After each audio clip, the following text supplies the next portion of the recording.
ఆక్రమణను ఉపేక్షిస్తే విధ్వంసమే. ఆక్రమణదారులపైన ఉక్కుపాదం మోపాలి. పేదలకు న్యాయం చేయాలి. పక్కా ఇండ్లు ఇవ్వాలి. పర్యావరణ పరిరక్షణకు మూసీ ప్రాజెక్టు కీలకం. పూర్తయితే హైదరాబాద్ రూపురేఖలు మారిపోతాయి. సీఎం రేవంత్ హైడ్రా నిర్ణయం దేశానికే మార్గదర్శనం.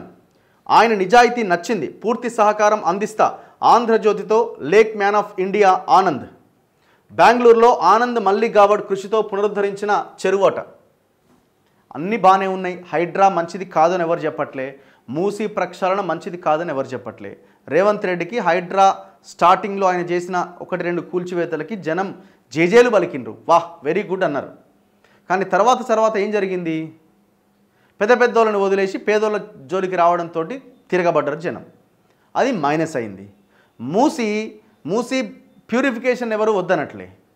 మూసీ ఎస్టీపీలు బాగు చేయకుండా, చెరువులను బాగు చేయకుండా, చెరువులని రక్షించకుండా, చెరువులో ఉన్న కబ్జాలు తీసేయకుండా, ఆడ ఇండ్లు కూల్చే క్రమంలో వాళ్ళందరికీ వెళ్ళి ఆర్బిఎక్స్ అని ఇంకోటి అని స్టాంపులు వేయడం వల్ల దానివల్ల మూమెంట్ ఇంకా రగిలింది. అసలు ఏం చేయాలి, ఎట్లా చేస్తే ప్రజల్లో ఈ అన్రెస్ట్ రాదు అన్న దాని విషయంలో ఎక్కడా ఫోకస్ చేయకుండా వన్ సైడ్కి వెళ్ళిపోతున్నారు. ప్రక్షాళన ఎవరు వద్దనట్లే. జరగాల్సిందే, జరిగి తీరాల్సిందే. హైడ్రా కూల్చివేతలు జరగాల్సిందే. కానీ కొంత పేదోడెవరు, మధ్యస్థంగా ఉన్న వాళ్ళెవరు, పెద్దోడెవడు, ఎవరిని ఫస్ట్ కూలగొట్టాలా అది ఆలోచించాలా. నువ్వు టవర్లు కట్టుకున్నోడేమో ప్రశాంతంగా ఉంటాడు. ఈ చిన్న బిల్డర్లు వాళ్ళు వీళ్ళు చిన్న వైలేషన్ చేస్తే వాళ్ళని కూలగొడతారు. ఇది ఎట్లా? ఆ పెద్దోడేమో నీ ఇంటి చుట్టే తిరుగుతుండే, చక్కర్ల ఇంటి చుట్టే ఇదే పని.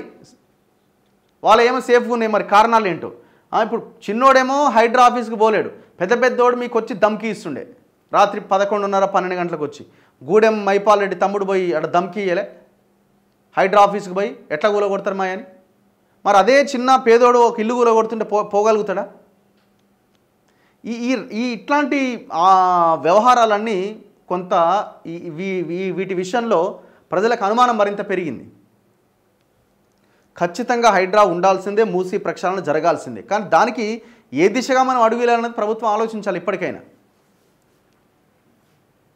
ఇప్పుడు మీరు ఈ చెరువుల ఆక్రమణను తొలగించకుండా ఏం మూసి బాగు చేస్తారు? ఎట సాధ్యమైద్ది? మొత్తం చెరువులే కబ్జాలు పెట్టే